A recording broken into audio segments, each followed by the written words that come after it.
Mini Max. I love the tires.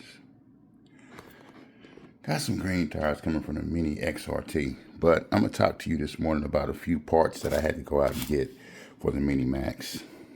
First of all, I had upgraded the slipper, not the slipper, but upgraded the standard drive to a slipper clutch. Now, the other day, I went to make a jump in my Mini Max, and when it landed, I heard a crunch. And what it was,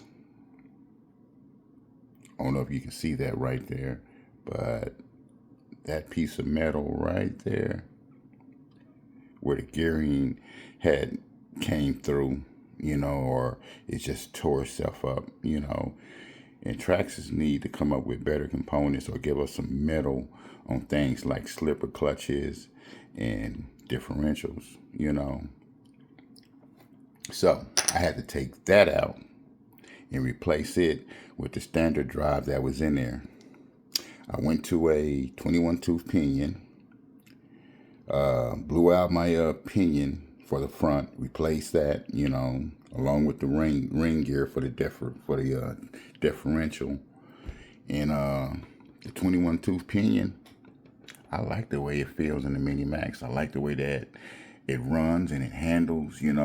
It's 30 miles an hour out the box anyway. It's not something that was made to floor you with speed, but it does a lot. I mean, it's torquey. It goes over a lot of surfaces, and it's upgradable. Strictly, it's upgradable. I like the tires that I picked up off of Amazon. Don't too much care for the Sledgehammer tires that came with it. Nah. But all in all, I mean, the Mini Max, it's not bad for the selling point and the things that you can do to it. I like it, but it's definitely worth upgrading, definitely. I'm also thinking about getting a eRevo 1/16 tomorrow. It's either that or the Mini Creighton to add to my RC collection. I heard a lot about the Mini Creighton, although I did hear that some of the parts in there, could be better, but I don't know.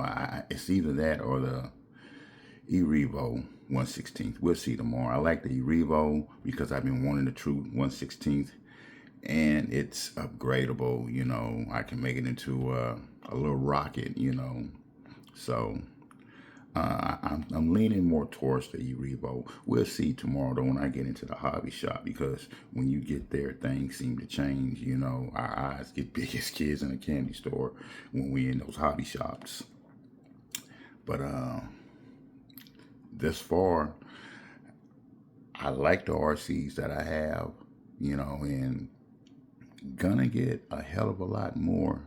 So if you're new to the hobby, like I am, and just getting back into it after years, go for it, But I would say starting with the Mini Max, and adding the Mini XRT, to your, because this right here is dependable. I have literally beat the crap out of this car over the couple of months that I had it, and the only thing I've done to it was added a heat sink and a fan to the motor, and that right there took care of all my overheating problems.